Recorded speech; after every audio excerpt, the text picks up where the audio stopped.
Test ক্রিকেটই হচ্ছে ক্রিকেটের সৌন্দর্য। এমন ক্রিকেটের প্রতিযোগিতা যখনই দেখি তখনই কন্টেন্ট বানাতে ইচ্ছে করে, সময়ের কারণে হয় ওঠে না, তারপরও ম্যাচ দেখা তো আর মিস দেওয়া যায় না।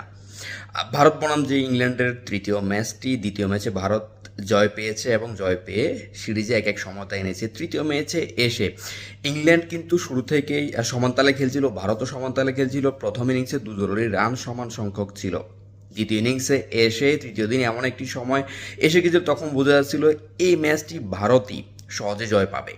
চতুর্থ দিনে এসে কিন্তু সেটি আরও ঘনীভূত হচ্ছিল, কারণ টার্গেটটি বেশি ছিল না। 200 রানের লক্ষ্য ইংল্যান্ড বেঁধে দিতে পারেনি ভারতকে।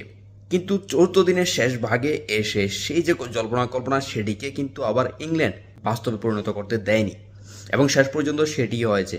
যদিও জাদেজা একটা অসাধারণ ফাইট করেছে, একই সাথে বুমরার যেই কন্ট্রিবিউশনটা ছিল জাদেজার পাশে এসে, সেটি অসাধারণ ছিল। এবং এই যে অপেক্ষাটি, একটি ম্যাচ শেষ হবে, শেষ কিভাবে হবে, শেষ দেখেও কিন্তু শেষ হয় না, শেষ হইও যার হইল না শেষ, এমনটি হয়ে থাকে।